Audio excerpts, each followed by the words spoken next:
to our channel members Marco Pedrana, Alfredo Jr., and maybe tomorrow for being a part of our memberships. Join memberships. Welcome back Gamer with King family to another F1 Clash video. In today's video we're going to be talking about our GP strategy that we use to make it to mostly all the GP finals. And as you can see here, we've been doing well so far, scoring in the top 10 in most of them. So we're going to explain the strategy we use to make it to the GP finals. A lot of you have been asking about these techniques and I have been explaining, but today I've decided to remake this video as we did one for F1 Manager. Now we're doing one for F1 Clash. Alright, so before we jump into this, remember to join our 11k subs giveaway. The link will be down in the description. Just click on that link. Make sure you're subscribed to this channel. Make sure you smash that like button on this video, and then you can click on that link and go for some bonus entries in the giveaway. Alright, the giveaway will be ending today actually, and tomorrow we'll be announcing the winners and I'll be contacting them to get them their prize. Alright, so as we jump in, remember to smash this like button as well, let's see if we can get this video above 100 likes. That would be epic, and let's get straight into it. Alright, so the first thing you want to know about the GP events. Let's enter. The GPs and Team Series events are basically in the same format. So this technique works for both GP and team events. Alright, so what you want to do is first thing is not to score in the top right here. We made a huge mistake in that 5th race and scored 20 points when I was trying to score only 3 points. But sometimes I finish the race to get 3 points instead of leaving it like this guy. Alright, so if you see this guy under us, you never ever want to not complete all your races in a GP event qualifiers. That's not good for you. He's going to be having a wicked opening round and a wicked finals. Alright, so you never want to do this, not complete all your races. You always want to make sure you complete all races. Make sure you put in those last scores. You can see these guys, gold frames, and they're using the GP strategy. So this strategy works for all players at all level. Alright, what is the GP strategy? Alright, so the GP strategy is controlling qualifying. So you want to control your position on qualifying table. You don't want to be, you see another guy here using the GP strategy.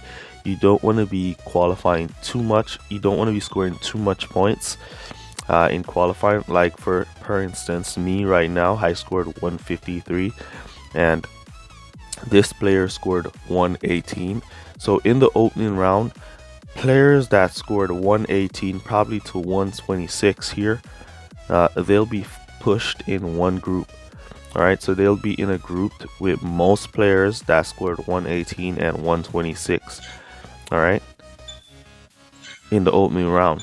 Alright, now I will be pushed in the opening round with most players who scored about 150 to 160. Alright, so all of these guys here that have scored 150 up to 160, we all will be pushed in one group. The guy that scored 174 at the top, he will be pushed in a group with other players that scored about 170 to about 180, and they'll be pushed into a group together in the opening round.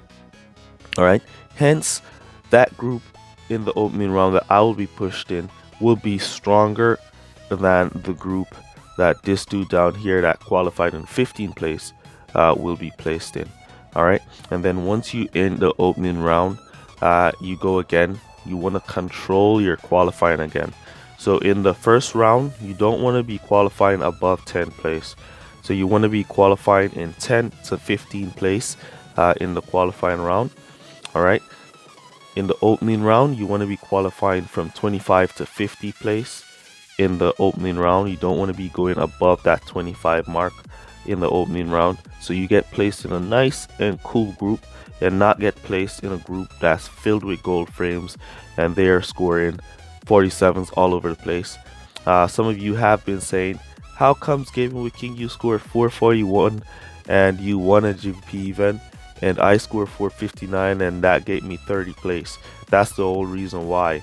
Alright, so your 459 is in a strong group and that group 459 is not good.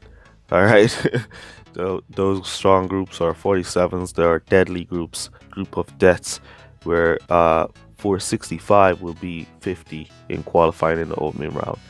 Alright, I'm going to be going in one of those groups in the opening round, but I probably know how to mitigate and get through. But for the average player, it would have been a group of death and you'll be stuck.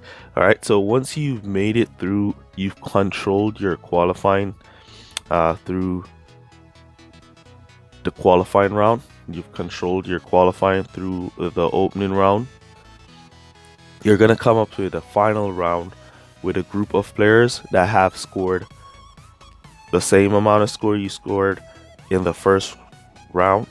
They're gonna be close to that score.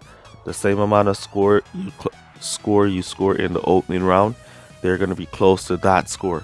All right, now if it was a set of players who weren't sandbagging, is what they call it when you control your qualifying. If it wasn't a set of players who weren't sandbagging in your group and you were sandbagging, leaving you to be stronger than all the members of your group, so your score will be super high and their score will be super low. Basically, you win the event hands down, easy. All right, but everybody in the game that is somebody in the game knows this technique and they're using it. Top players, as you can see here, a lot of top players here, and they're using it. All right, gold frames left, right, and center, and they're using it. All right, they're definitely using it. So it's fair game. It's just a matter of everyone who knows the GP strategy uses the GP strategy. All right, so if you don't make it on that first qualifying day, you can go again and you do the same thing. One thing though, it is very risky. You don't want to aim to go for the extreme bottom. That's very risky to aim for the extreme bottom. So what I would recommend is you try to aim for at least 13th place or 12 or 11 or 10th place, and then leave some room just in case some guys want to push you down and they go above you, so they push you down and then you'll come down to like 14 or 15 just in case. All right, so next thing I want to note, you don't want to be pushing in your full races nice and early at the starting of the event. You don't want to be pushing in your full races. You don't want to be scoring and then you just put in, so say 47, 47, 47, and then you go 3-3. Most of the time, you don't want to do that. All right, you want to do those first 3 races, and then you want to wait until the day has gone. When it's about 5 hours or 3 hours or 2 hours or 1 hour remaining into the event, then you want to come back in and see where you are, and then you want to put in those final 3 points. All right. You always want to make sure you've completed all your races. You don't want to leave any race undone. If you left a race undone, you're going to be put in a really tough group with other players who have undone races, and they're not low levels. They're not easy. All right, so those groups are going to be tough. All right, so basically that's the strategy I use to get all of my beautiful frames here. We've finally won an event, got first place first time. Didn't get any first place in 2020 in champions. The highest we got was 3rd in champions, but this time around we've got first, and we've been getting a lot of top 10 finishes, which is great. So if you don't even get first place, you will definitely get some top 10 finishes.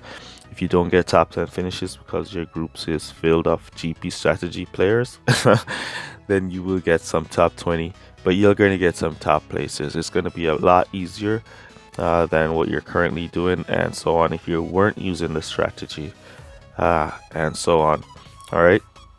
So that's basically going to be it for this video. Let me know down in the comments what you guys think of the strategy. Also, some players call it sandbagging and some players are against that. So if you're against it, I know you won't use it, but good luck anyways. And use code word MEGADEAL to let me know that you made it to this portion of the video. Really appreciate you guys for all your support. And that's going to be it for this one. Remember to smash that like button, subscribe to the channel if you're not yet subscribed. And I'll see you guys in the next one. Peace.